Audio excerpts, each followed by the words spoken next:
Hello everyone, welcome to Shrabani's recipe. Khichdi খেতে আমরা সকলেই কম বেশি অনেক পছন্দ করে থাকি, আর সেটা যদি হয় হাঁসের মাংসের ভুনা খিচুড়ি তাহলে তো কোনো কথাই হবে না। আজ আমি আপনাদের ভীষণই মজাদার এই হাঁসের মাংসের ভুনা খিচুড়ি তৈরি করে দেখাবো।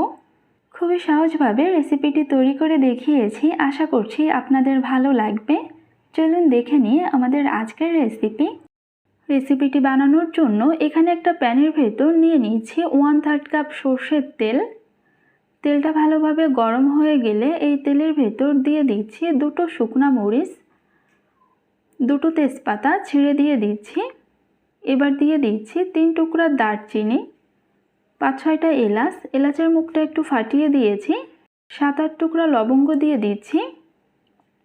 এটা কয়েক সেকেন্ড মতো একটু ভেজে নেব। এখন দিয়ে দিচ্ছি 1/2 কাপ পেঁয়াজ কুচি। পেঁয়াজটাও কিছুক্ষণ ভালোভাবে ভেজে নিচ্ছি।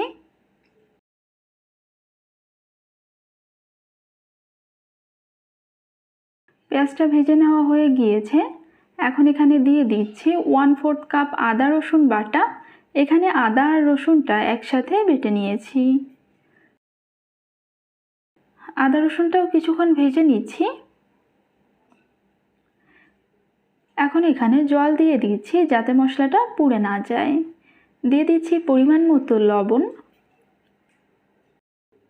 1 চা চামচ হলুদের গুঁড়া, দিচ্ছি 2 চা চামচ মরিচের গুঁড়া, 1/2 চা চামচ জিরার গুঁড়া। মশলাটা কিছুক্ষণ ভালোভাবে কষিয়ে নেব। এই যে দেখতে পাচ্ছেন মশলা কষিয়ে নেওয়া হয়ে গিয়েছে। এখন এখানে আগে থেকে কেটে ধুয়ে পরিষ্কার করে রাখা মাংস দিয়ে দিচ্ছি। এখানে আমি 600 গ্রাম মতো হাঁসের মাংস নিয়েছি। মশলার সাথে ভালোভাবে মিশিয়ে নিচ্ছি। মাংসটা একটু সময় নিয়ে ভালোভাবে কষিয়ে নিতে হবে। চুলার আঁচটা মিডিয়াম লোতে রেখে এটা কিছুক্ষণের জন্য ঢাকনা দিয়ে দিচ্ছি। কিছুক্ষণ ঢাকনা দিয়ে রান্না করার পর ঢাকনাটা সরিয়ে নিচ্ছি।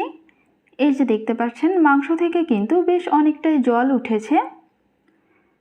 এখানে জল ব্যবহার করার কোনো প্রয়োজন নেই। মাংস থেকে যে জলটা উঠবে এই জলেই কিন্তু মাংসটা ভালোভাবে কষিয়ে নেওয়া হয়ে যাবে। এটা আমি আরও কিছুক্ষণের জন্য ঢাকনা দিয়ে রেখে দেব। মাংসটা ভালোভাবে সিদ্ধ হয়ে যাওয়া পর্যন্ত এটা ঢাকনা দিয়ে রান্না করব। আর এই সময়ের মাঝে ঢাকনাটা উঠিয়ে এটা কয়েকবার নেড়ে চেড়ে দেব। মাংসটা বেশ কিছুক্ষণ রান্না করে নিয়েছি, আর এই পর্যায়ে মাংসটা ভালোভাবে সিদ্ধ হয়ে গিয়েছে। এখন এটা কিছুক্ষণ নেড়ে চেড়ে ভালোভাবে কষিয়ে নিচ্ছি। মাংসটা ভালোভাবে কষিয়ে নেওয়া হয়ে গিয়েছে। এখন এখানে আগে থেকে ধুয়ে জল ছড়িয়ে রাখা চাল আর ডাল দিয়ে দিচ্ছি।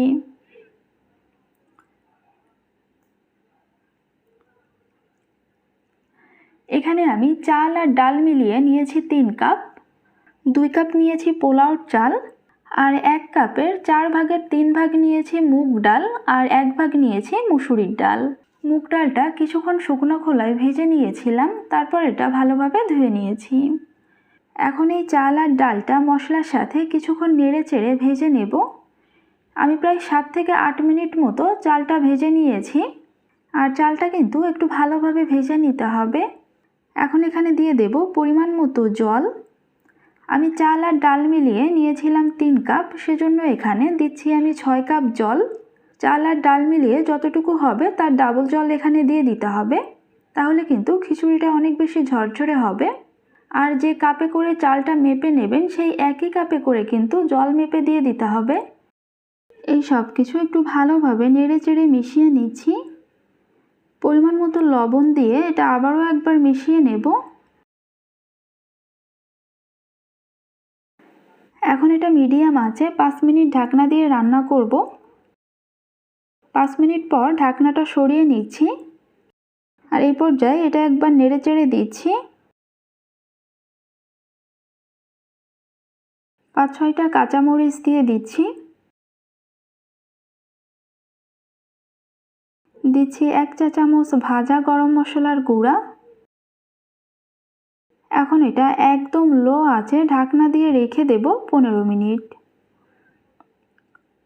আর ঢাকনার গায়ে যে ছিদ্রটা আছে এটা একটা কাগজের সাহায্যে বন্ধ করে দিচ্ছি। 15 মিনিট পর ঢাকনাটা সরিয়ে নিচ্ছি। এটা একবার ভালোভাবে নেড়েচেড়ে নেব। রান্নাটা কিন্তু আমার হয়ে গিয়েছে। আর এই যে দেখতে পাচ্ছেন খিচুড়িটা কিন্তু অনেক বেশি ঝরঝরে হয়েছে। আর এটা খেতেও কিন্তু অনেক মজা হয়েছিল।